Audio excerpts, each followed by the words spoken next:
Well done, Honorable Minister. Year in, year out, we keep hearing all this. Okay, my name is Deborah Vincent from Channels Television. Yes, year in, year out, we hear the same thing.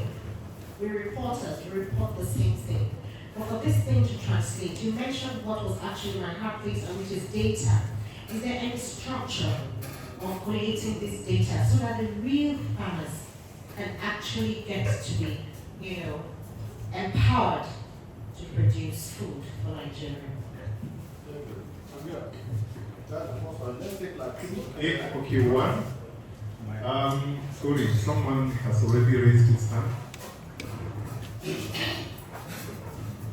Nigerian Tribune called I released my name, saying, all animals are equal, but some are more equal than others. Sir, whether we like it or not, they are portfolio farmers, and they have wherewithal to achieve their aim, and they have people in the hierarchy of government.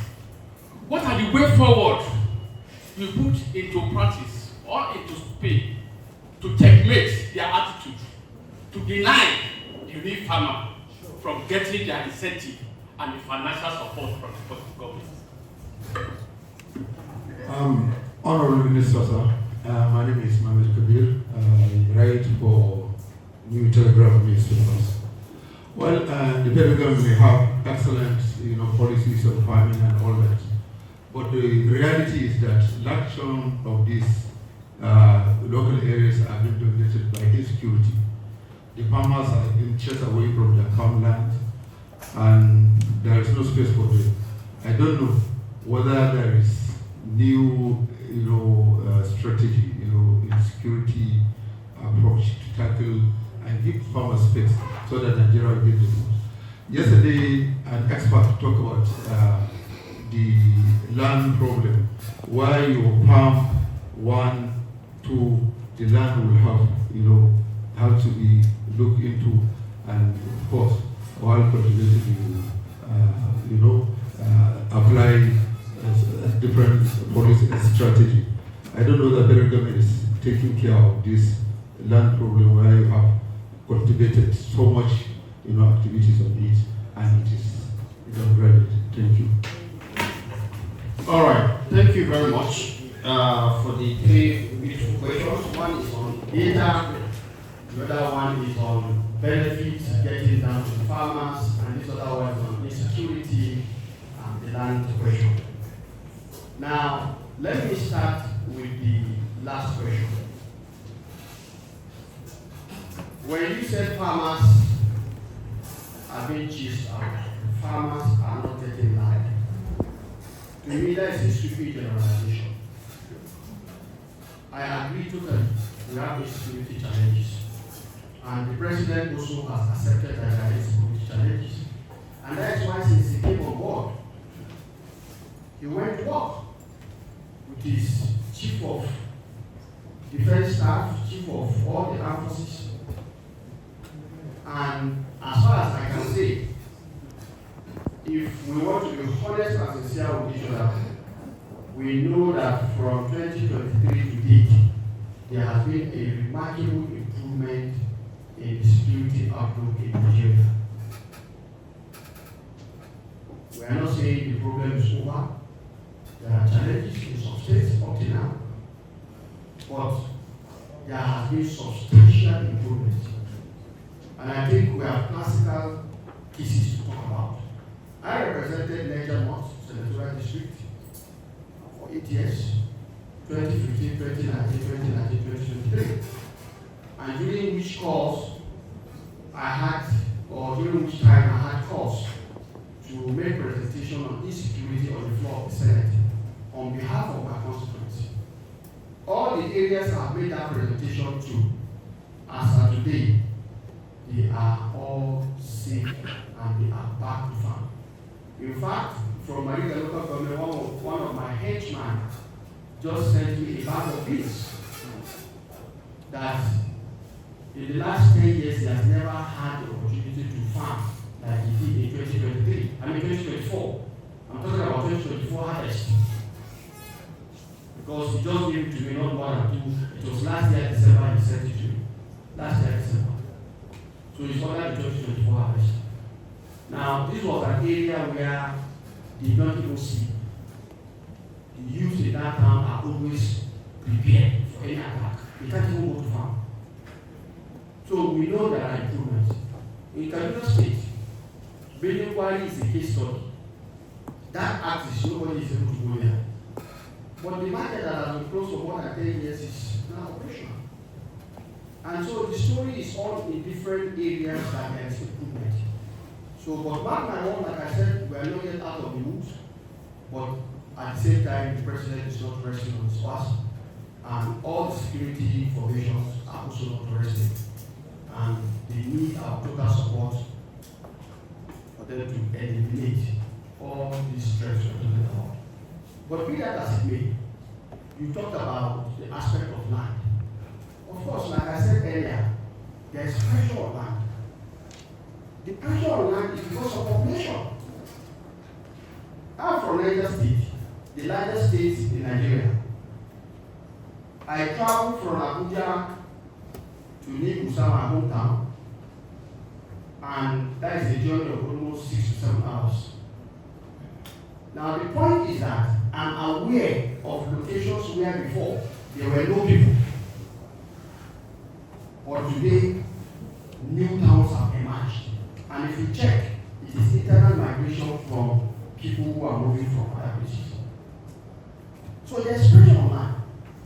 But what we are saying is this: the way to solve pressure in this manner is for you to make the available land that you are using.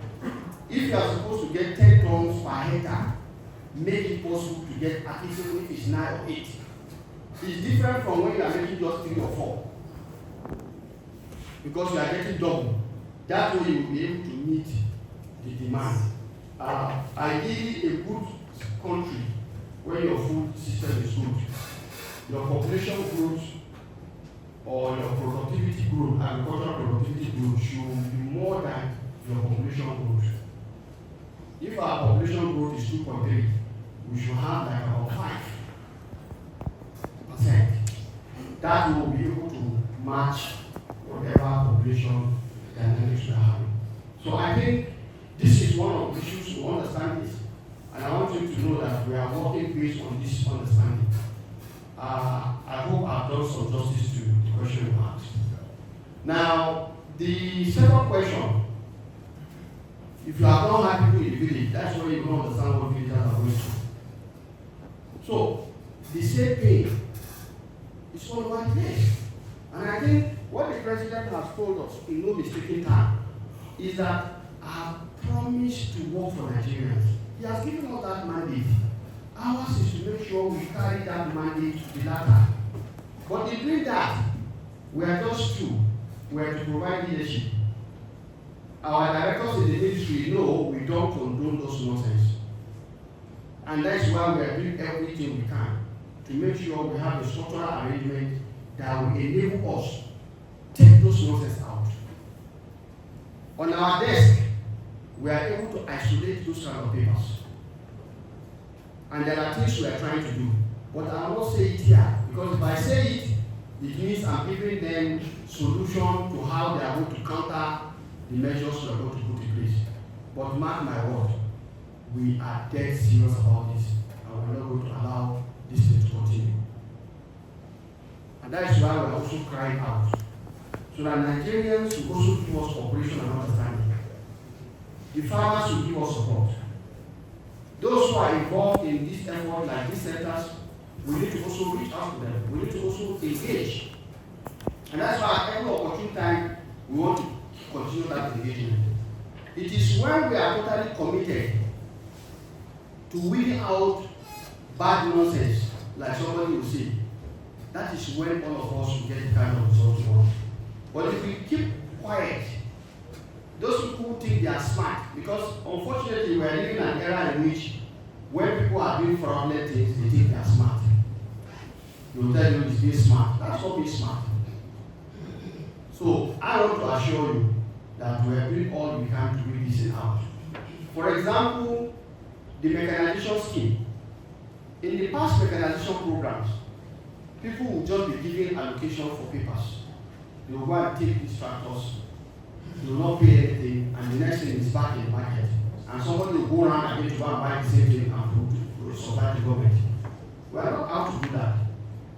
We are working out a scheme where there will be mechanization service centers, where these tractors will be. For those who can afford to buy, there is a scheme where you take credit yourself and buy. But when you buy it and you want to use, you are looking for spare parts, we can guarantee you spare parts. You are looking for mechanics to repair for you, we can guarantee you mechanics. At that mechanization service center that will be in all the 774 local governments. Then, for those who cannot afford it, there will be hiring scheme. Guaranteed. After all, if you can have, is it a boat or Uber, you call it, isn't it? Is it not operating? Are we not having it in our cities? So, the same technology will be employed to make sure that if you are looking for the service of a tractor, you can do the hailing service. So, the hailing service will be there. And many people are already aware of all these things are being done.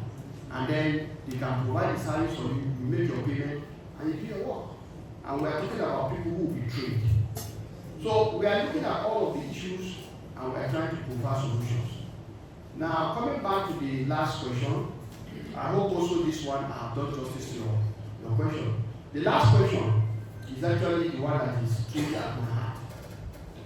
The reason why fraudulent people are able to get their way is because we don't even have reliable data. So this one should be known. But right now, I want to tell you at the highest level, we are working with other, ministry departments and agencies in government to design a very robust data center that will link to all the data architecture of the country. Right now, you have your national identification number, isn't it? You have DVN. All of these things, there is a deliberate attempt now to link all of them. So we are taking notice and we are working with NIPSI to see how we can integrate that. For example, we know there are farmers that don't own land, but they are farmers. They rent what? They rent land. So all of those things we are taking note.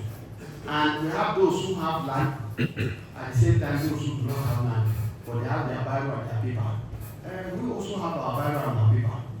And when we jam, we will swallow their paper and their Bible and make sure that we leave the spirits for the genuine farmers who will go and produce food for us so that our country will be food secure. Now, it might interest you to know that the aspect of data you are talking about is a very serious one. If you want to invest, you want to know the indices that will make your investment to be positive in terms of its yield. It's data that will give you the answer. So we are aware and we want to bring Nigerians into recording. To this extent, we have an ongoing program that we call Ease of Green Agriculture. And the ease of green agriculture is to allow us to know the pain points of Nigerian farmers. And many of the issues we have discussed here are part of the pain points of Nigerian farmers. Even the, what do they call the pesticides, we need to have data on who is producing what and what kind of things they are producing. So all of these things are issues we are bringing on board. So at the end of the day, you said year in, year out, you report. Your job as a reporter is that you do reporting year in, year out. But I want to assure you that this time around, and even from this press conference, I'm sure you will be reporting what you've never reported before. And I want to assure you again, when next we meet, you will definitely have other news that you have not reported before. That is the innovative level we are bringing into this federal report. Overall, like, I think who was here, who was saying so? Is it him? Is it Lena or who? Was it you? There is this common saying in the north. Kariachi ana ukia idosko. Yes. We are aware of that. In agriculture, we are looking for the farmer, but most importantly, the consumer. So we are aware of all of this. And that's why we are working around the clock. And I'm convinced we all figure out that together with the state governments, local governments, and all other private partners in the agricultural ecosystem, the current leadership, the current vision of the President Bola Ahmed Tinubu, and the current efforts of the Vice President as directed by Mr. President, because under the Vice President will have what we call the Presidential Food System Coordinating Unit. This unit has state governors, the ministry, and all stakeholders, including local governments, where we are looking at issues that affect agriculture.